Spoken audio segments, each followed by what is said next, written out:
Some memories don't fade, they just settle, like flour dust on an old windowsill, becoming a part of the landscape of your life. I can still smell the specific scent of my mother's kitchen on the day my world cracked open. It was a Sunday in late autumn, the air outside crisp with the promise of a sharp frost. Inside, the house was warm, smelling of roast chicken and my mother Helen's famous lemon meringue pie. My father, Robert, was in his usual armchair, the newspaper rustling like dry leaves every time he turned a page. It was a portrait of domestic peace, a scene I had known for nearly 50 years.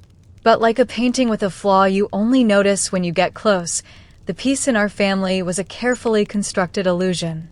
I'm Eleanor. Back then, I was 47 years old, and for the better part of 2 decades, I had owned a small bakery in our town of Oakhaven. It wasn't a glamorous life. My days began before the sun, my hands perpetually dusted with flour, my back often aching from leaning over the heavy oak table where I kneaded my dough. The bakery, which I'd named the Daily Need, was my heart and soul. It was a small success, a place where locals gathered for coffee and a warm croissant, where I knew my customers by name and often by their troubles. It paid the bills, just about, and my husband David, a carpenter with hands as calloused as my own, believed in me more than I often believed in myself. We had a quiet life, built on tangible things, the scent of fresh bread, the sturdiness of the furniture he built, the love that filled our small, mortgaged home. My younger sister, Amelia, was the complete opposite. She was the star of our family, the one who had shot into the sky while I remained firmly on the ground. Amelia was smart, polished, and had a business degree from a prestigious university. She lived in the city, worked in marketing, and spoke a language of analytics and brand synergy that was entirely foreign to me. My parents adored her. Her achievements were their achievements. Every promotion was a cause for a celebratory dinner. Every successful campaign was retold with breathless pride to their friends. My successes, in their eyes, were merely hobbies. The bakery was a cute little project. The fact that I employed 3 local people was a nice thing to do for the community. They never saw the 4 a.m. alarms, the wrestling with tax forms, the sheer grit it took to keep a small business afloat in a world that favors corporations. They saw a daughter playing shop, a daughter who hadn't lived up to the potential they believed a university education, which I also had, in literature of all impractical things, should have afforded. That particular Sunday, Amelia was visiting. She was glowing, her city energy seeming to fill the quiet suburban house. She'd arrived in a new car, wearing a suit that probably cost more than my bakery's monthly profit. Over dinner, the conversation, as it always did, revolved around her. "So, I have some incredible news," Amelia announced, placing her fork down with a delicate clink. My mother leaned forward, her eyes wide with anticipation. My father folded his newspaper and placed it precisely on the floor beside his chair. The stage was set. "I'm leaving my job," Amelia said. There was a flicker of concern on my mother's face, but Amelia quickly followed it up. "I'm starting my own consulting firm. It's a digital marketing agency focusing on sustainable fashion brands. It's a huge growth market." My father beamed. "That's my girl. Always thinking ahead. A proper entrepreneur." I smiled, a genuine smile. "That's amazing, Amelia. Truly. It takes a lot of courage to go out on your own." I knew that courage intimately. It was a cold, terrifying feeling that lived in the pit of your stomach.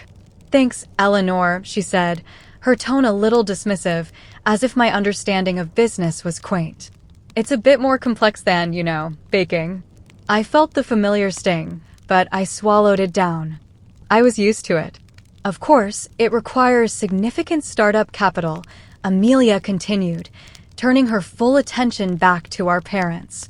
"I've secured a small business loan, but to really launch with impact, to get the right office space and hire top talent from the beginning, I need a foundational investment." She slid a glossy, professionally bound proposal across the table toward my father. He put on his reading glasses and looked it over, nodding slowly. I saw charts, graphs, and projections of dizzying profits. It looked impressive, I had to admit. My mother looked from the proposal to my father, her expression unreadable. Then my father looked up, his eyes shining with a pride so fierce it almost hurt to witness. "Helen, my dear," he said to my mother, his voice thick with emotion. "I think this is it. This is the one." He turned to Amelia. "Your mother and I have been saving for a long time. For a rainy day, for our retirement. But what's the point of having a nest egg if you can't use it to help your children fly?" A cold dread began to creep up my spine. I knew what was coming. I had asked them for a small loan, just $5,000, 5 years prior. My main oven, the heart of my bakery, had died. The repair was costly, and a new one was a monumental expense. I had presented my own proposal, handwritten, with my neat, careful accounting. They had looked at it with pity. "Oh, Eleanor," my mother had said gently. "It's just so risky. What if the business fails? We can't throw good money after bad." My father had been blunter. "It's a lifestyle, not a business, love. We'll help you out with a few hundred for your bills, but an investment is out of the question." I had ended up taking a high-interest loan from the bank, a debt that I was still painstakingly paying off. "We've decided," my father announced, his voice booming with importance, "to give you the capital you need. We're investing in you, Amelia." My mother clasped her hands together. "We're giving you $150,000. The number hung in the air. $150,000. It was a sum so vast, so astronomical compared to my own world that I couldn't fully process it. It was more money than David and I had in savings, in equity, in everything we had scraped together over 20 years of hard work. Amelia's eyes filled with tears. "Oh, Mom, Dad, I don't know what to say. You won't regret this. I'll make you so proud. I'll pay you back tenfold, I promise." Hugs were exchanged. Tears of joy were shed.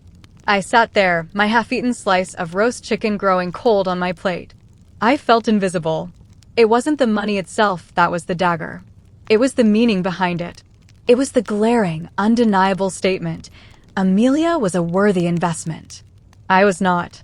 I must have looked as broken as I felt, because my mother finally turned to me, her smile faltering slightly. "Isn't it wonderful news, Eleanor?" I couldn't form the words. I just shook my head, a small, involuntary motion. My father's jovial mood evaporated. He saw my expression, and his face hardened. "What's the matter with you, Eleanor?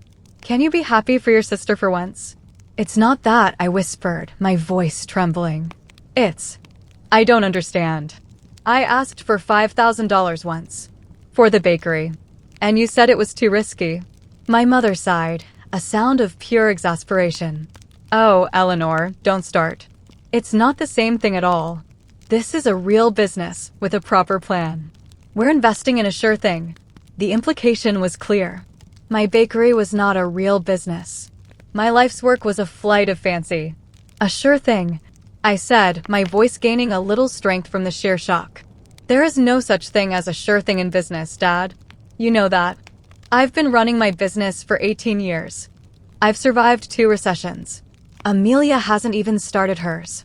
"That's enough," my father snapped, his voice sharp. "Your sister has ambition.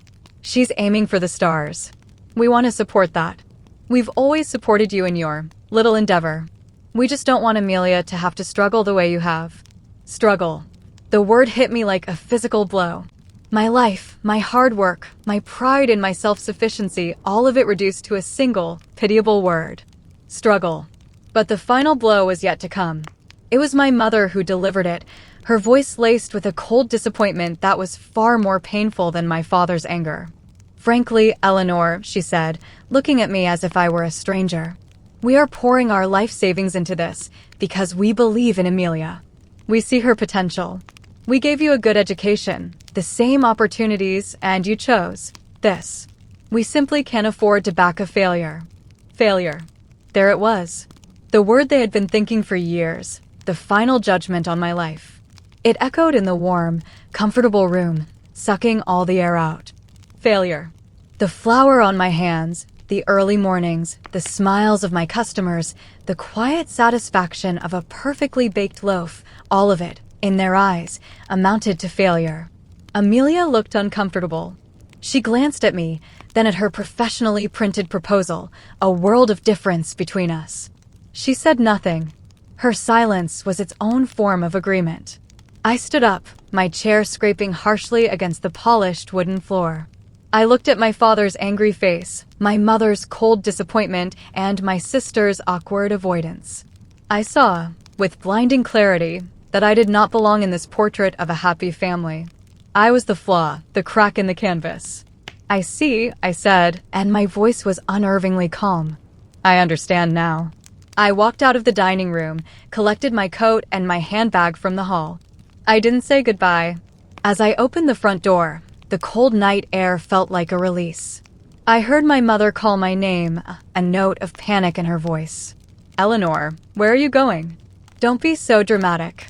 I closed the door behind me, the click of the latch sounding like the final word in a conversation that had been going on my entire life. I sat in my car, my hands shaking on the steering wheel, and I didn't cry. The pain was too deep for tears. It was a cold, hard knot in my chest. That night, I drove home to David, to my small, imperfect life, and I knew, with absolute certainty, that I was done. I would not, subject myself to their judgment for one more day. I was cutting them off. Not out of spite, but out of a desperate, primal need for survival. I had to save myself from the people who were supposed to love me most. The silence that followed was a living thing. In the first few weeks, it was loud, echoing in the spaces where their phone calls used to be. My mother had always called on Wednesday mornings, a routine as fixed as the sunrise. The first Wednesday that passed without the phone ringing, I found myself holding my breath, my stomach in knots. When the silence stretched into the afternoon, I felt a strange mix of profound loss and liberating relief. David watched me, his expression full of a quiet concern that was the anchor in my storm. He never said, "I told you so," though he had witnessed their casual dismissals of my work for years. He just made me tea, sat with me at our small kitchen table, and held my hand, his thumb rubbing gentle circles over my knuckles. The hardest part was the self-doubt. Their words had planted a poison in me, and it began to sprout in the dark. Failure. A little endeavor. Struggle. I'd walk into my bakery before dawn, the air cool and fragrant with the promise of yeast and sugar, and for the first time, I'd see it through their eyes. The slightly worn linoleum floor. The nick in the countertop that I kept meaning to fix. The modest daily takings that I carefully logged in my ledger. Was this failure? Had I aimed too low? I would watch the people of Oak Haven come in, nurses on their way to the hospital, builders grabbing a bacon roll, elderly women meeting for their weekly chat over a scone. They smiled at me. They thanked me. They were a part of my life, and I was a part of theirs. Was this community I'd fostered truly meaningless? The first Christmas was a brutal test. Every carol, every festive advertisement felt like a personal affront. My parents' Christmas cards had always been the first to arrive. This year, our mailbox remained stubbornly empty of my mother's familiar, looping handwriting. David and I decorated our little house with a kind of determined cheerfulness, but there was a hollow space where my family used to be. I baked constantly, filling our home and the bakery with the scent of gingerbread and spiced fruit, as if I could bake away the ache in my heart. On Christmas Day, David gave me a beautifully crafted wooden recipe box, carved from a piece of cherry wood. Inside, it was empty. "For your own traditions," he said softly. "The ones we build together." I finally cried then, tears of grief and gratitude mingling together. News of the schism traveled through Oak Haven's efficient grapevine. I'd feel the subtle shift in conversations at the grocery store, the pitying glances from my parents' friends. I overheard one of them, Mrs. Gable, whispering to another by the cheese counter. "Such a shame. Helen and Robert are just heartbroken. And after all they've done for her." The narrative had been set. I was the ungrateful, dramatic daughter who had inexplicably turned her back on her loving family. The truth was too complex, too raw, to explain to casual acquaintances, so I bore their judgment in silence. It was a heavy cloak, but it was better than the slow poisoning of my parents' approval. Meanwhile, life, in its relentless way, went on. The high-interest loan I'd taken for the oven was a constant weight. A harsh winter meant higher heating bills for the bakery. A local supermarket started an in-store bakery, selling cheap, mass-produced bread that cut into my profits. For the first time in years, I was genuinely scared. The fear was a cold companion on my pre-dawn walks to work. My parents' voices echoed in my head. Struggle. Failure. Maybe they were right. Maybe I was about to lose everything I'd worked for.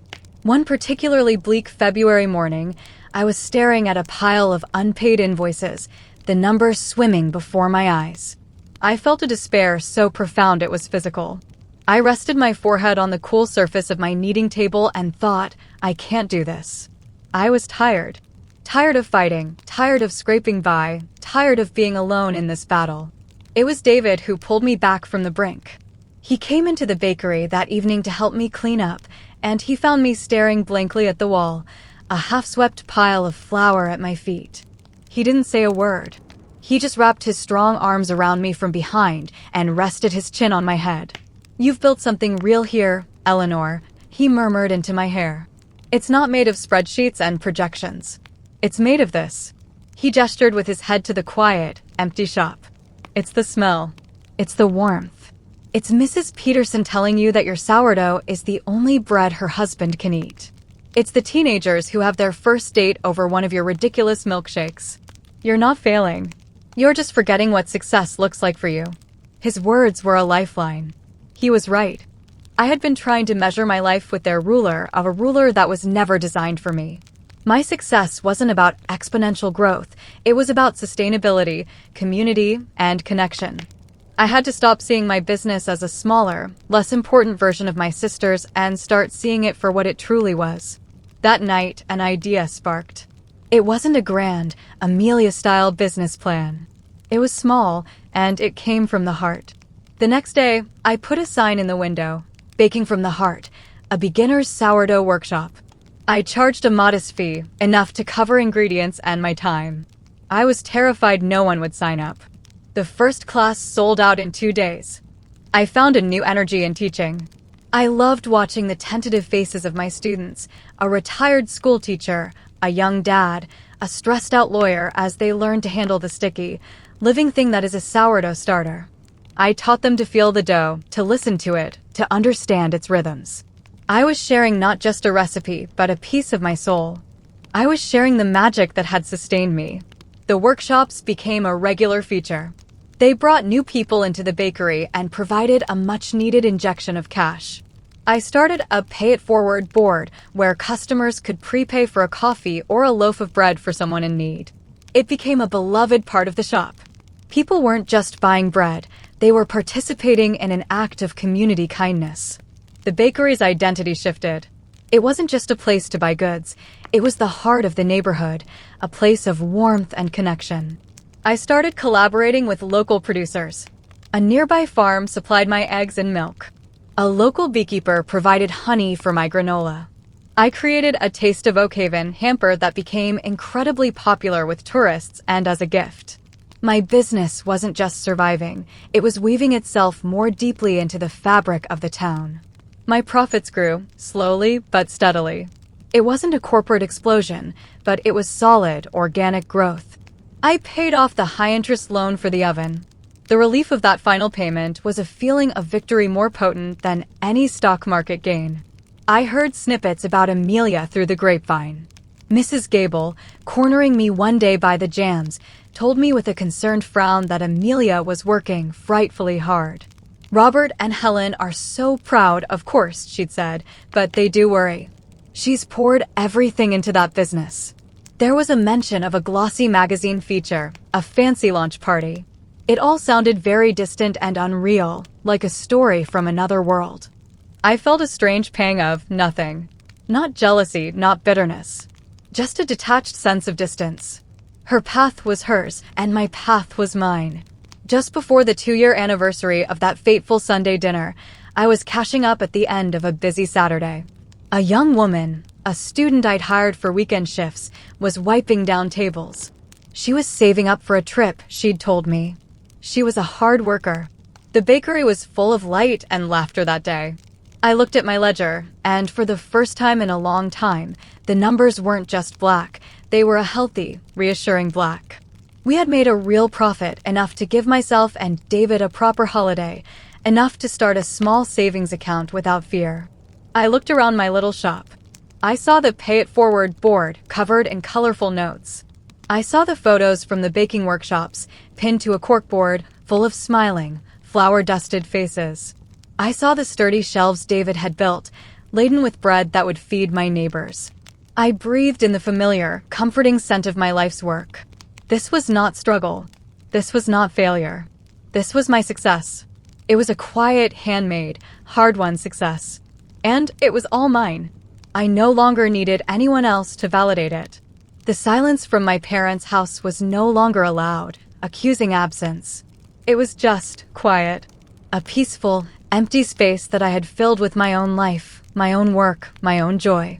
I was finally, truly free. 2 years to the day after I walked out of my parents' home, I was frosting a 3-tiered wedding cake. It was for a local couple, Sarah and Tom, who had their first date in my bakery. They'd insisted I be the one to make their cake. The late afternoon sun streamed through the large front window of the shop, illuminating the specks of flour still dancing in the air. The bakery was closed for the day, and a peaceful quiet had settled over the room. David was in the back, sanding a piece of wood for a new display shelf, the rhythmic sound a soothing backdrop to my delicate work. In that moment, I felt a deep, abiding sense of peace. I had found my footing not just financially, but emotionally. The wounds from my family had scarred over, no longer a raw, open ache, but a reminder of a battle I had survived. The shrill ring of the bakery's landline cut through the quiet. I rarely got calls on the shop phone after hours. My brow furrowed as I wiped my hands on my apron and walked to the counter to answer it. The Daily Need, Eleanor speaking. There was a pause on the other end, filled with a shaky, hesitant breath. Ellie? The childhood nickname hit me like a ghost.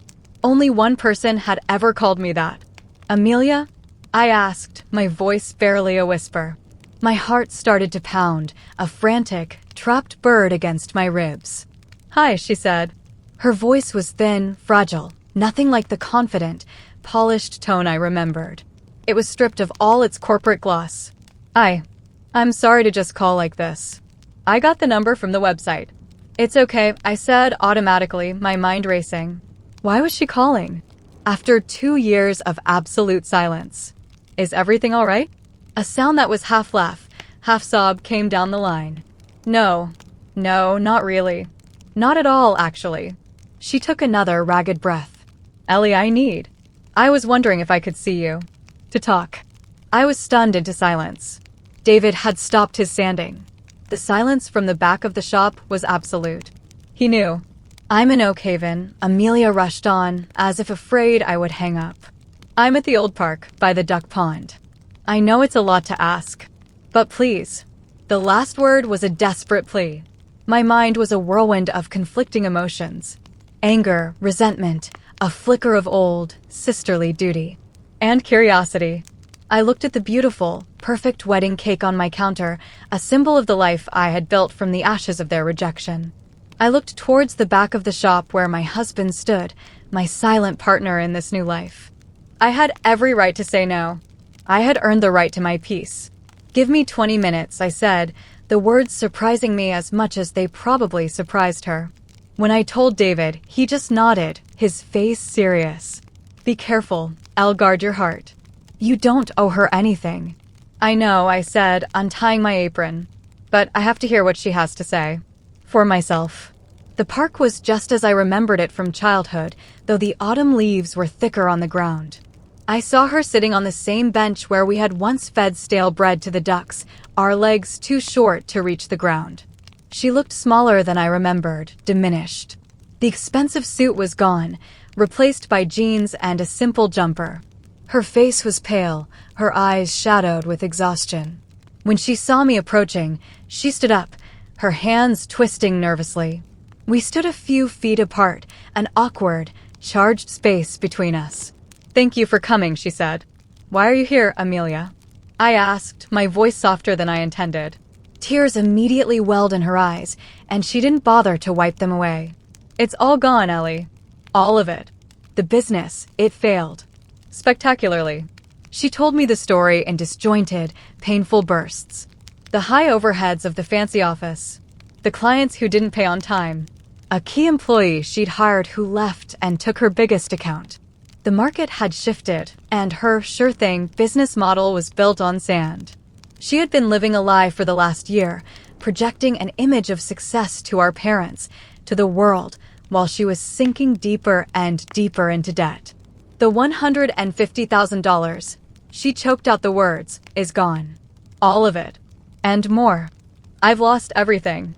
I had to declare bankruptcy. I listened, my own anger slowly dissolving and being replaced by a heavy, complicated sadness.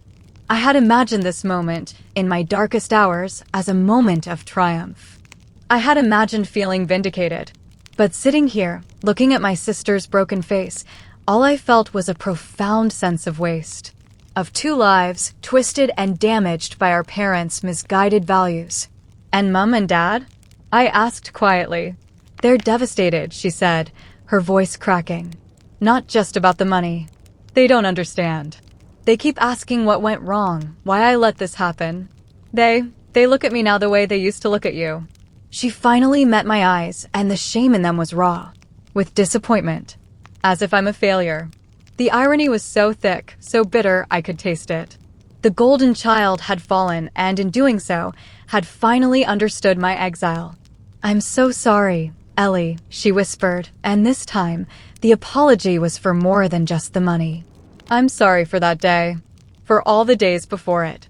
I was so caught up in being the good one, the successful one, I never stood up for you. I never told them how hard you worked, how much I secretly admired that you built something with your own two hands while I was just shuffling papers. I was a coward, and I let them break us apart. We stood there in the fading light, the silence between us no longer charged with anger, but filled with 2 decades of unspoken pain. I didn't have a grand speech of forgiveness. I didn't have the words for it. So I just did the one thing that felt right. I stepped forward and wrapped my arms around her. She clung to me, her body shaking with sobs, and for the first time since we were little girls, we were just sisters, holding each other up in a world that had dealt us both a heavy blow. A week later, my own phone rang. It was my mother. Her voice was hesitant, frail. Eleanor? It's your mother. As if I might not recognize her voice. Amelia told us she spoke with you. Yes, she did, I said, my voice steady. I was in my own kitchen now, in my own home. I was on my own ground. We're so worried about her, she said. There was no apology, no acknowledgement of the past 2 years. Just a pivot of their parental concern from one daughter to the other. She's in such a state. We thought, perhaps you could talk to her? She seems to listen to you. And there it was, the request. Not for my forgiveness, but for my help. The old Eleanor would have been crushed. The old Eleanor would have raged at the injustice.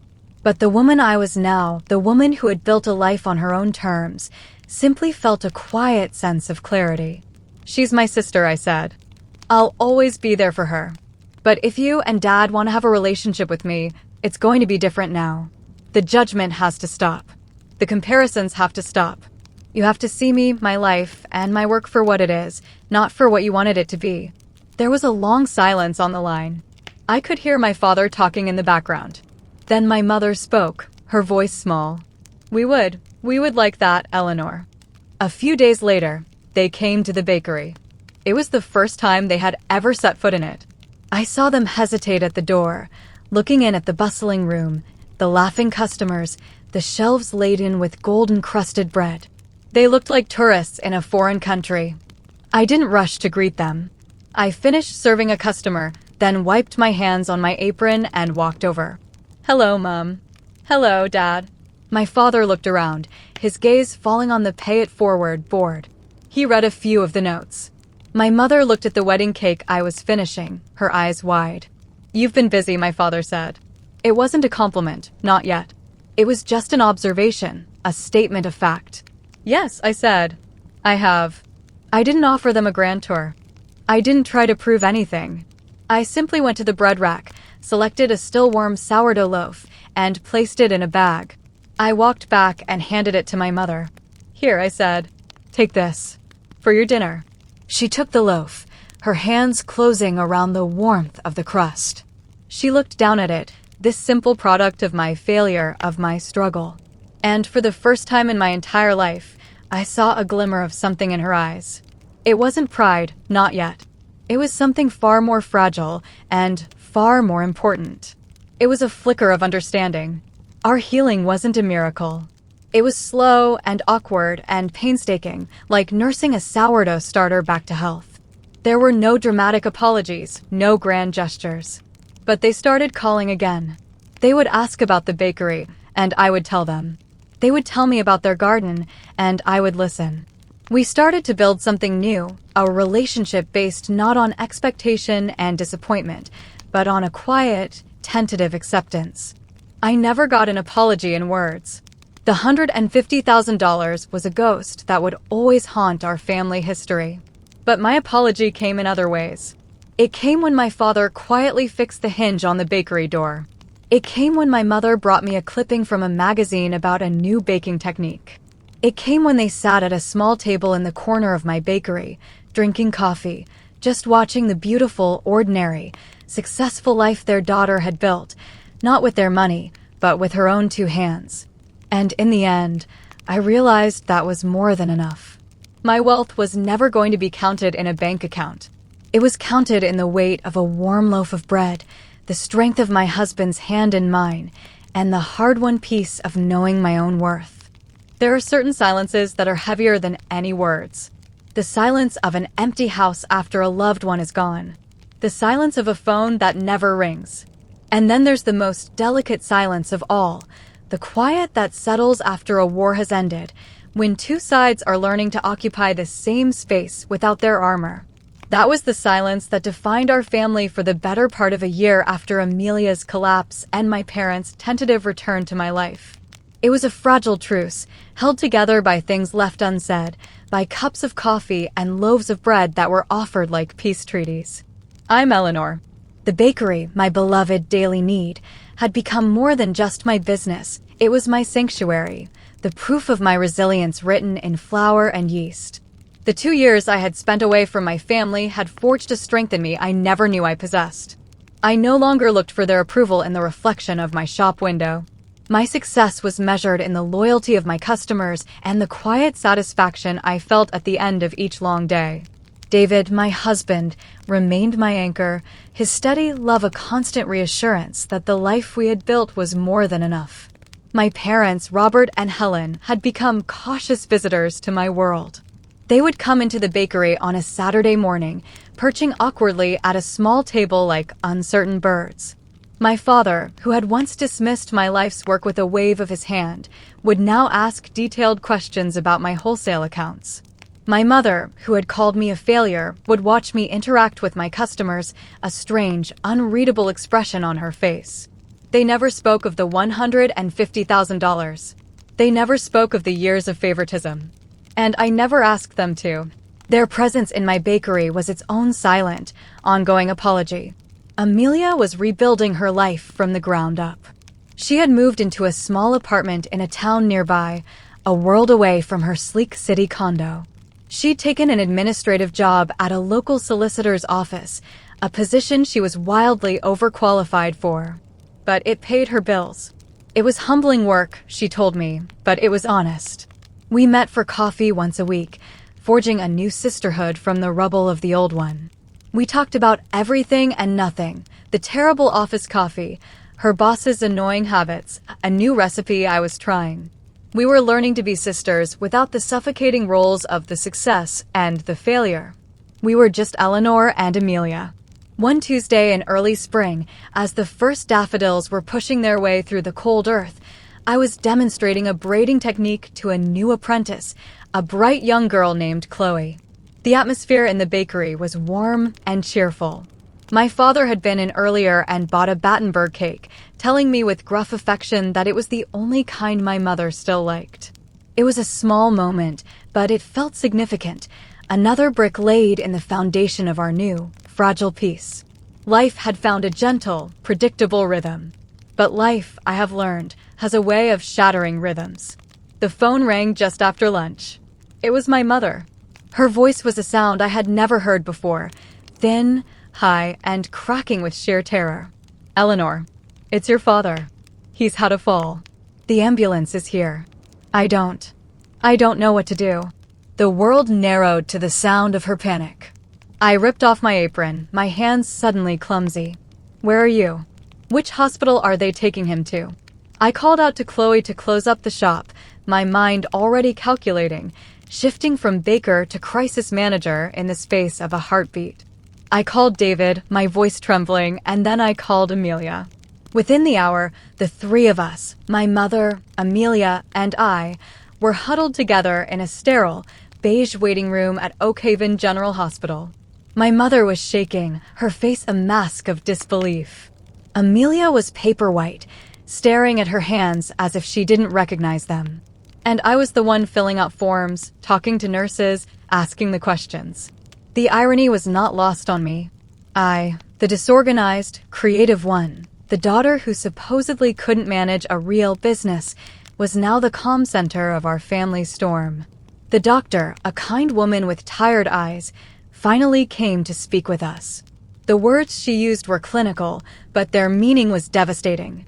A major ischemic stroke, she said. A significant bleed on the left side of his brain.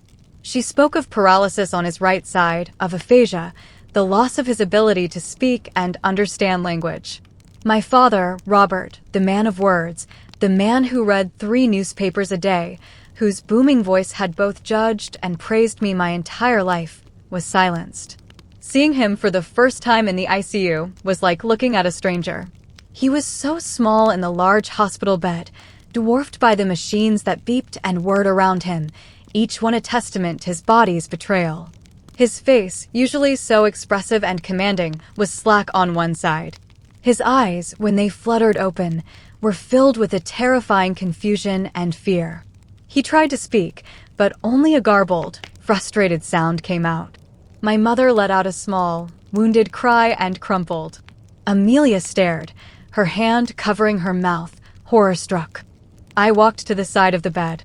His left hand, the one he could still control, was lying on the blanket. I reached out and took it. His skin was dry, his grip surprisingly weak. I squeezed his hand gently. "We're here, Dad," I whispered, my voice thick. "We're right here." His eyes locked on mine, and in their depths I saw it all.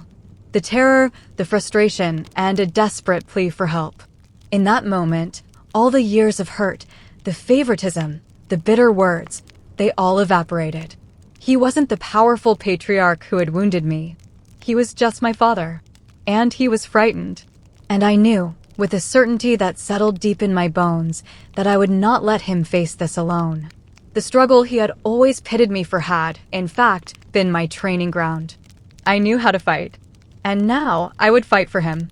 The days that followed blurred into a grueling routine of hospital visits, hushed conversations with specialists, and the overwhelming navigation of a medical system that felt like a hostile, foreign country. My world shrank to the scent of antiseptic, the rhythmic beeping of monitors, and the sight of my father's helpless frustration. My bakery, my beautiful, thriving business, was suddenly a distant concern. I was lucky. I had Chloe, my talented apprentice, and another trusted part-time employee. I taught them how to manage the ordering, the opening, the closing. I would go in for a few hours before dawn, my hands moving on autopilot, kneading dough in the quiet dark. The familiar, rhythmic work became a form of meditation, the only time my mind could find a moment of peace before the chaos of the day began again. David was my rock. He would show up at the hospital with flasks of hot soup and fresh socks for me. He'd sit with my father, talking to him about the news or the garden, never treating him like he was broken, his calm presence a balm on our frayed nerves. He handled things at home, paying bills, walking the dog, creating a pocket of normalcy for me to retreat to when I couldn't bear the hospital for another minute. The stroke had shattered our family's established roles and reformed them in the crucible of crisis. My mother, Helen, the once unflappable matriarch, was adrift. Her entire life had been built around her partnership with my father. He handled the finances, the decisions, the direction. She managed the home, the social life, the heart of their shared world. With him silenced and incapacitated, she was utterly lost. She would sit by his bedside for hours, holding his hand, her face etched with a grief so profound it was painful to witness. She didn't know how to pay the electricity bill online, where the insurance papers were, or what to say to the physical therapist. She was falling apart. Amelia, too, was struggling, but in a different way. She was wonderful at research. She dived into medical journals, learning everything she could about aphasia and post-stroke recovery. She could talk to the doctors, using her sharp intellect to ask intelligent questions and understand the prognosis. But the practical, messy reality of it all terrified her. The first time a nurse asked for help to move my father, Amelia froze, her face paling. The intimacy of his physical needs, his raw vulnerability, was too much for her. She was used to dealing with problems on a spreadsheet, not in a hospital bed. And so, the burden of care fell, naturally and heavily, onto my shoulders. I was the one who learned how to help him with his food. I was the one who sat with him through the grueling speech therapy sessions, celebrating the monumental victory when he managed to clearly say the word yes. I was the one who learned how to interpret the frustration in his eyes, to understand if he was in pain, or thirsty, or just desperately sad. My hands, accustomed to the gentle work of shaping dough, learned the new, intimate language of caregiving.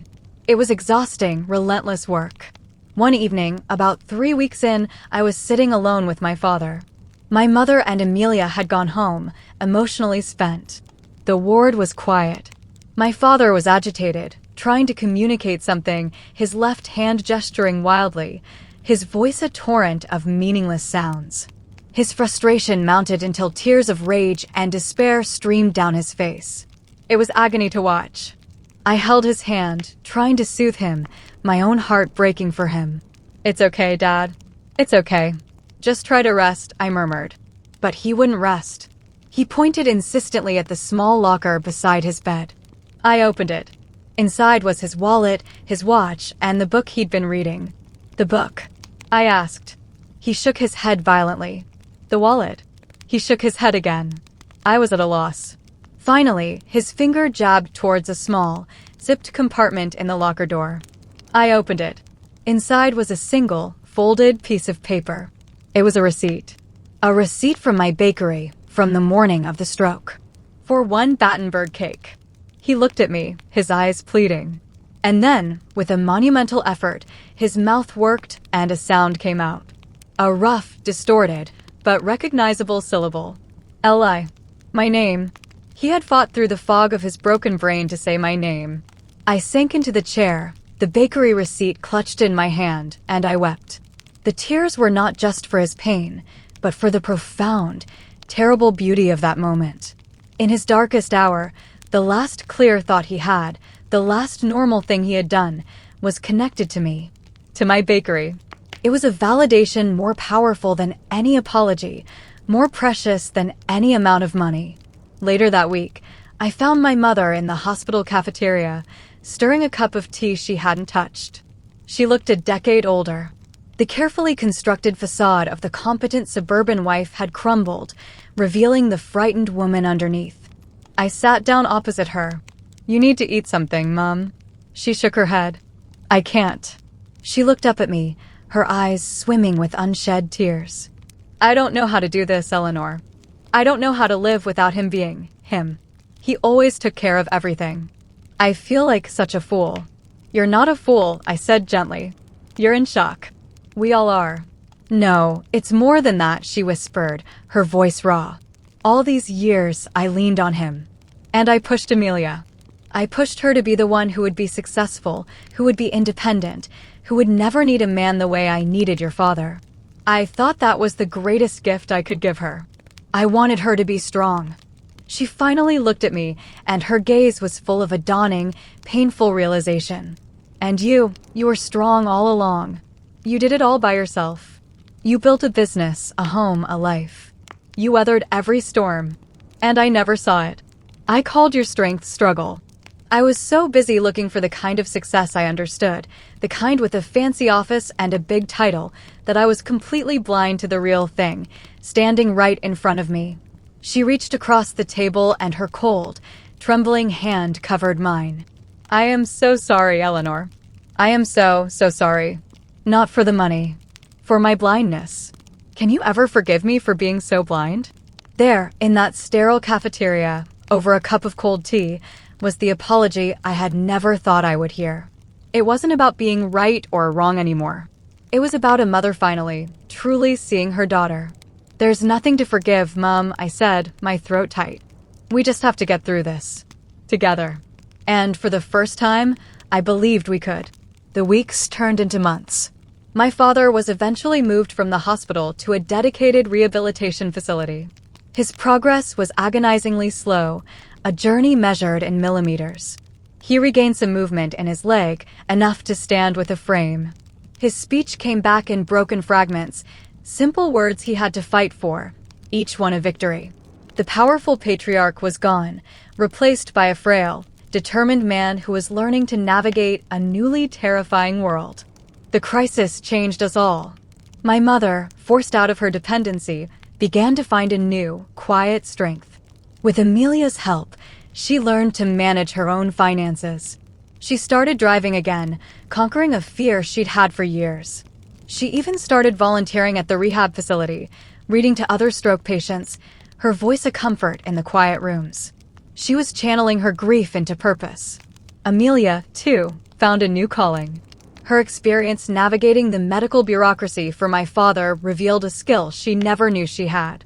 She was organized, persistent, and a fierce advocate. She quit her administrative job and took a course to become a patient advocate, helping families like ours navigate the complex maze of the healthcare system. She had found a way to use her corporate mind for something deeply human. The work didn't come with a six-figure salary or a corner office, but for the first time, I saw a genuine passion in my sister's eyes. She wasn't chasing success anymore. She was creating meaning. Our sisterhood became the bedrock of the family. We were a team. I managed the emotional and physical care, the day-to-day. Amelia handled the paperwork, the appointments, the officialdom. We would meet at my bakery after it closed, sitting at a table with our respective piles of papers, my bakery ledgers and her medical files, and we would work side by side. We no longer needed to talk about the past. We were too busy building a future. The day my father came home was emotional and chaotic. David had spent weeks building ramps and installing grab bars in my parents' house. We had a hospital bed set up in the living room. His return wasn't a return to normal. It was the beginning of a new, difficult chapter. He would never be the man he was. That first evening, we were all gathered in the living room. My father was in his bed, propped up with pillows. My mother sat beside him, holding his hand. Amelia was making tea. I had brought over a shepherd's pie, a comfort food from our childhood. The television was on, but no one was watching. My father, who had been quiet and withdrawn all day, suddenly made a noise to get our attention. He pointed a shaky finger at me, then at Amelia, and then at my mother. He struggled for a moment, his face contorted with effort. And then he managed to speak three clear, distinct words. My rich girls. Silence fell over the room. Amelia and I looked at each other, confused. My mother frowned. What is it, Robert? What do you mean? He shook his head, frustrated that we weren't understanding. He looked at me, at my flour-dusted jeans. He looked at Amelia, in her simple, practical clothes. He looked at my mother, her face lined with worry, but also with a new resilience. Then he patted the bed, the home he had finally returned to, and his gaze swept around the room, taking us all in. And he said the words again, this time with a faint, crooked smile. My rich girls. And in that moment, I understood. The blindness was finally, truly gone. He wasn't talking about money. He wasn't talking about the $150,000 that had torn us apart. He was looking at the wealth we had discovered in the ruins of our old life. My mother's newfound independence. Amelia's new purpose. My own quiet strength. The fierce, unbreakable love that had held us all together when everything fell apart. That was the fortune he saw. I walked over to his bed and kissed his forehead. The scent of soap and sickness was now just the scent of my dad. Yes, Dad, I whispered, my voice thick with tears. We finally are. The bakery is still the heart of my world, but my world is so much bigger now. It is filled with the messy, complicated, beautiful reality of a family that broke and then learned how to heal. Success, I've learned, isn't a destination you arrive at. It's not a number in a bank account or a title on a business card. It's the strength you build in the struggle. It's the community you nurture. It's the love that remains when everything else has been stripped away. It's the quiet richness of a family, scarred and imperfect, finally learning to see the treasure in each other. The richness my father spoke of that evening wasn't something you could deposit in a bank. It was forged in the exhausting, mundane, and often sacred rhythm of our new lives. It was the wealth of shared burden, of showing up, of becoming a unit not by choice, but by the relentless necessity of love. The months that followed his homecoming were a masterclass in this new kind of currency. Our family, once a rigid hierarchy of success and disappointment, had become a fluid, functioning team, each of us finding our place in the quiet, demanding work of keeping a family whole. I'm Eleanor, and my life, once defined by the early morning solitude of my bakery, now had two distinct halves. There was the pre-dawn world of flour and yeast, where I was a business owner, a creator, a boss. And then there was the rest of the day, where I was a daughter, a caregiver, a nurse without a uniform. The transition between the two was often jarring. I would go from discussing a new wholesale contract with the local cafe to rushing to my parents' house because my father had refused his medication or my mother had burst into tears over a misplaced pair of reading glasses. Our days were a carefully choreographed dance of care. I would do the morning shift, getting Dad up, washed, and dressed before I headed to the bakery. Amelia, whose patient advocacy work gave her a more flexible schedule, would arrive mid-morning to take him to his various therapies, speech, physical, occupational. She had a new authority about her, a calm competence that was astonishing to witness. She could navigate the labyrinth of medical appointments and insurance claims with the same precision she had once applied to a marketing campaign. My mother, Helen, had become the guardian of his spirit.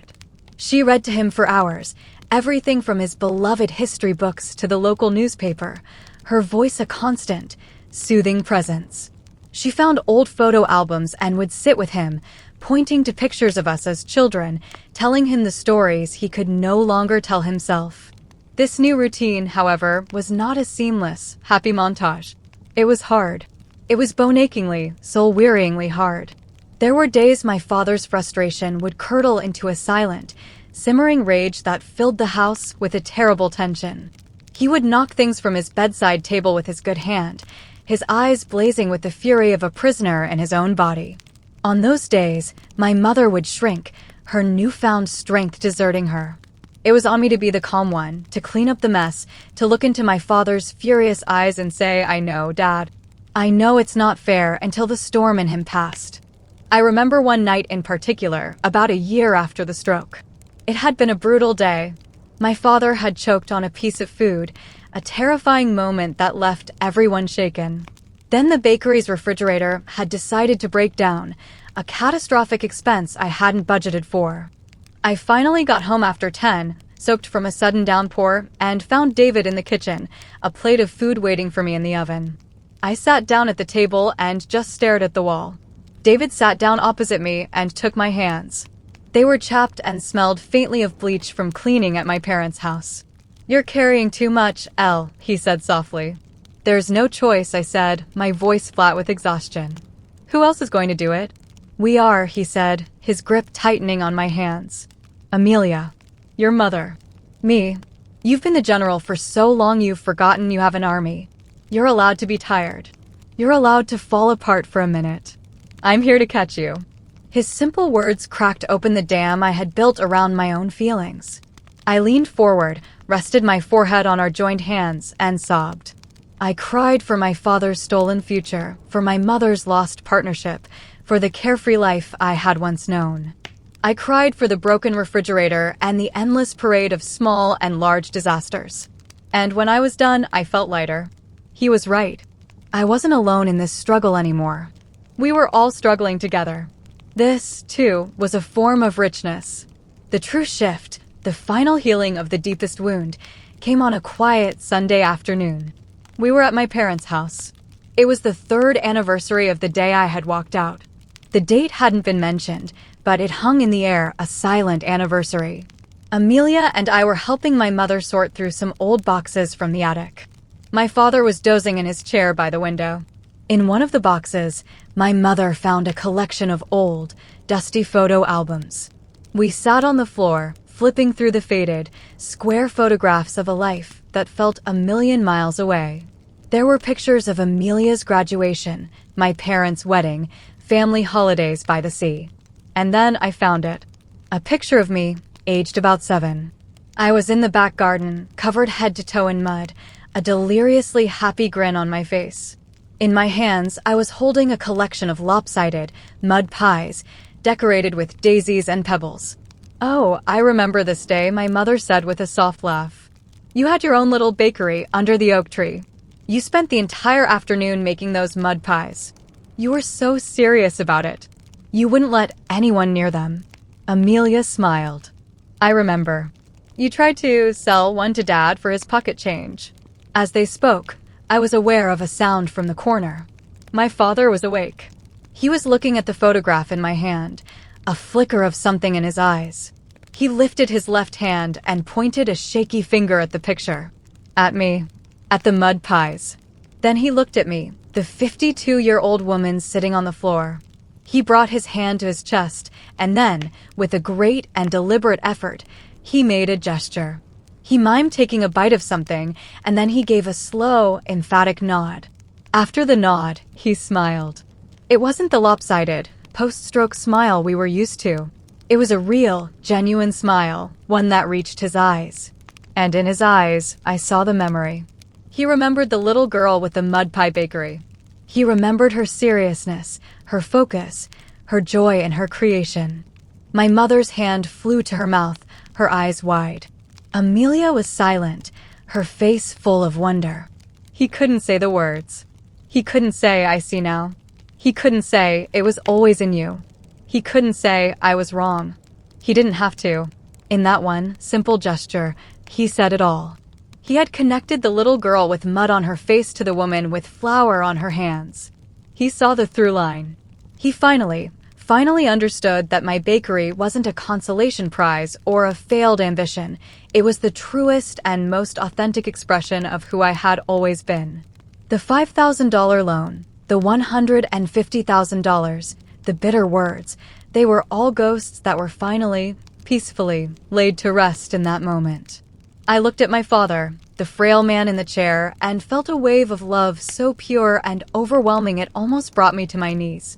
The apology I never knew I still needed had been delivered, not in words, but in the perfect, silent language of a shared memory. Life finds its way forward, not by erasing the past, but by growing around it like the roots of an old tree embracing a stone. The stone is still there, a permanent part of the landscape, but it is no longer a stumbling block. It is simply part of the story. 5 years after my father's stroke, 8 years after the fateful Sunday dinner, my bakery, the Daily Need, celebrated its 20th anniversary. It felt like a lifetime. The little shop that had been my refuge and my battleground had become a town institution. Chloe, my once young apprentice, was now my partner, her youthful energy and new ideas a perfect balance to my experience. The business was more successful than I had ever dreamed, not in a flashy, corporate way, but in a solid, dependable, community-rooted way. We had a thriving catering business, our workshops were booked months in advance, and our pay-it-forward board was a testament to the quiet kindness of our town. To celebrate, we held an open house. The entire town, it seemed, came to wish us well. The bakery was filled with flowers and laughter and the happy buzz of conversation. Old customers shared stories of their children growing up on my cookies. New residents told me how the bakery had been the first place they'd felt at home in Oak Haven. My family was there. All of them. David stood by my side, his arm wrapped proudly around my waist, his quiet support the foundation upon which everything else was built. Amelia, now a respected and sought-after patient advocate in the region, was laughing with a group of old friends, her face relaxed and genuinely happy. My mother, looking 10 years younger than she had in the hospital cafeteria, moved through the crowd with a tray of miniature scones, her smile easy and warm. She had become one of the bakery's most beloved volunteers. And in a quiet corner, near the window, sat my father. He was in his wheelchair, frailer now, his speech almost entirely gone. But his eyes were clear and alert. He watched the proceedings with a quiet contentment. I made my way through the crowd to his side and knelt down beside his chair. "Look at this, Dad," I said softly, gesturing to the joyful chaos. "Look at what we built." I used the word "we" deliberately. His belief, his disbelief, his illness, his recovery, it was all woven into the story of this place. He reached out his good hand and patted my arm. Then he pointed to the large, multi-tiered anniversary cake I had made, a showstopper decorated with intricate sugar flowers. He looked at the cake, then he looked at me. And then, he did something that stopped my heart. He slowly, deliberately, raised his hand and gave me a thumbs up. A clear, unequivocal sign of approval. Of pride. My mother, who had been watching us, walked over and put her hand on my shoulder. Her eyes were shining with tears, but this time, they were tears of pure joy. "He's so proud of you, Eleanor," she whispered. "We both are." More than words can say. Later that night, long after the last guest had departed and the bakery was once again quiet, I stood alone in the center of the room. The air was sweet with the lingering scent of cake and coffee and perfume. I ran my hand along the worn surface of my oak kneading table, its wood scarred and stained from 25 years of work. Of life. I thought of the word that had once haunted me, failure. My parents had called me a failure because my life didn't fit the shape of their expectations. But I see now that my life wasn't a failure. It was just a different kind of story. It wasn't a story about a rocket shooting for the stars, but one about a seed taking root, growing slowly and weathering the seasons. It's a story that found its richness not in avoiding hardship, but in moving through it. The pain of that break with my family was real. It carved a hole in me. But it was in that empty space that I was forced to build something entirely my own. It was the wound that allowed my own strength to finally be born. And it was the healing of that wound that taught me the true meaning of family, not as a group of people who never hurt each other, but as a group of people who learn how to find their way back. I turned off the lights, the room plunging into the familiar, comforting dark. Outside, the street was quiet. My life was not a grand epic. It was a simple collection of ordinary days, of hard work, of quiet love, of bread and family. But as I stood there in the silence, my heart was full. I had everything I had ever truly needed. I was, in every sense of the word, a very, very rich woman. And I finally understood that I had been all along,